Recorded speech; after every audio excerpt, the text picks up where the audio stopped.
Here's the Lexus RX450h, the 4th generation model. And a flash looking beast it is too. Let's start off at the boot.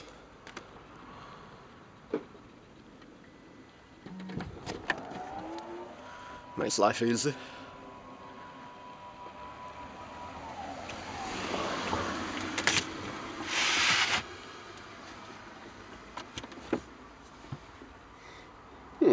So that's your spare wheel.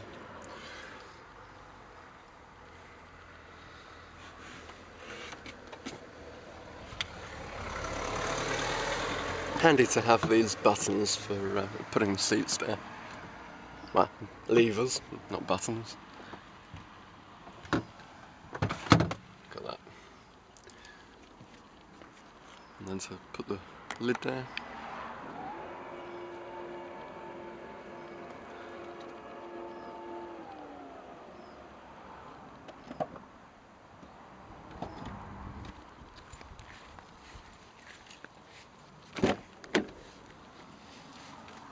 And inside there's a switch for the power folding wing mirrors, but we have to put the ignition on, of course, with the silly man.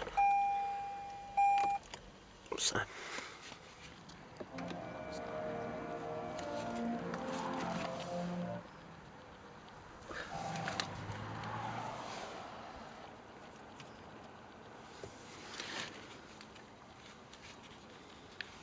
You've got all-round electric windows. And in fact, we'll just do that again. When you turn the power on and you're sat in your driver's seat, it automatically moves you forward into your preferred driving position. What's the great surprise in this car? You've got your white exterior, and you don't really expect to come in and find a red leather interior. But there you have it. Quite a rarity, very luxurious, and something probably more suited to the American market, I can't help feeling.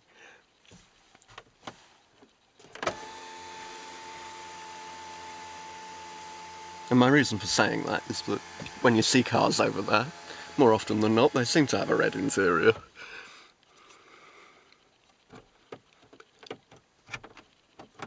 Yeah. Right, that goes... No, oh, it's not going to let me do it, because I'm on battery. There we go.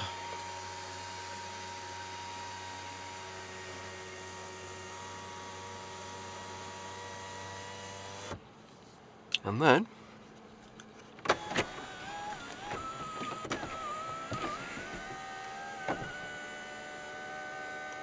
ideal for a summer's day.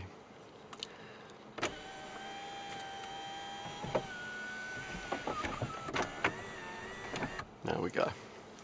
Now, this being the RX450h, the H standing for hybrid, means that you've got an electric motor. And at speeds of around up to 30 miles per hour, perhaps maybe even 40, depending on the conditions, it can drive in electric mode, but you have to be incredibly light with your foot on the accelerator. The moment you put it down a little too far, and that V6 and 24 valve engine kicks in. Toyota reckons that it will return around 50 odd miles to the gallon.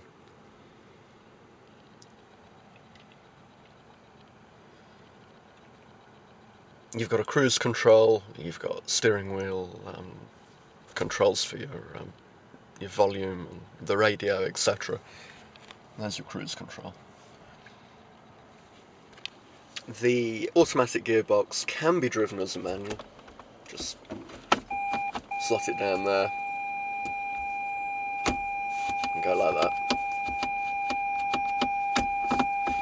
Or you've got your paddle shifts either side of the gearbox. Gearbox, steering wheel. It's too early in the morning. What day is it?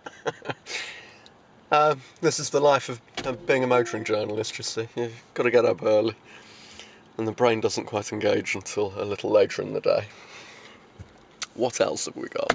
We have a satellite navigation system, and that can be operated from here. So let's try and show you. So you've got your display here,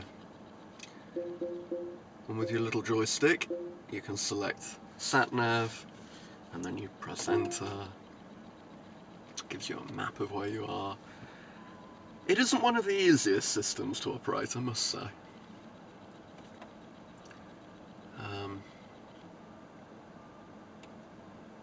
And to be honest with you, my wife is better at it than I am. There we are, and then we go to destination. And then if we go... Whoops.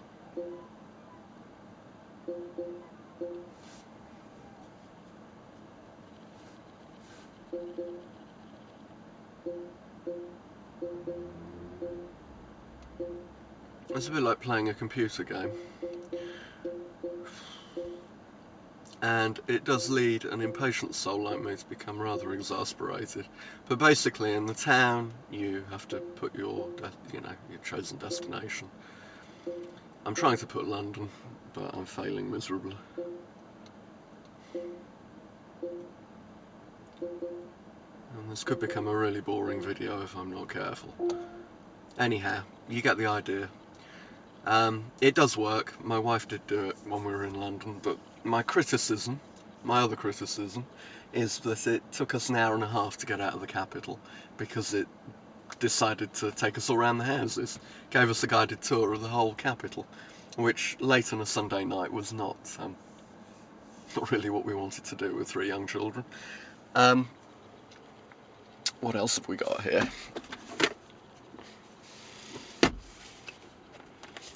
This is a neat touch for your mobile phone.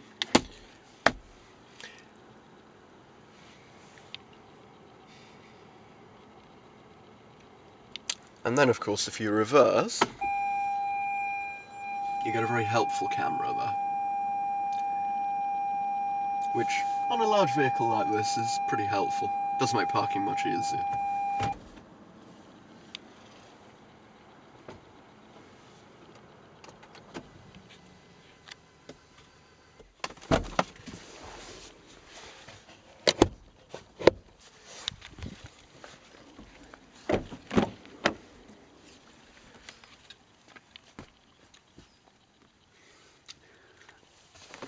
Push that back, so there's ample room in the back here, and you've also got these. Just hook up over there like that. Nice to see bits of chrome about as well. Bit of added luxury, and of course my 2 young daughters love pushing the light switches in the back here.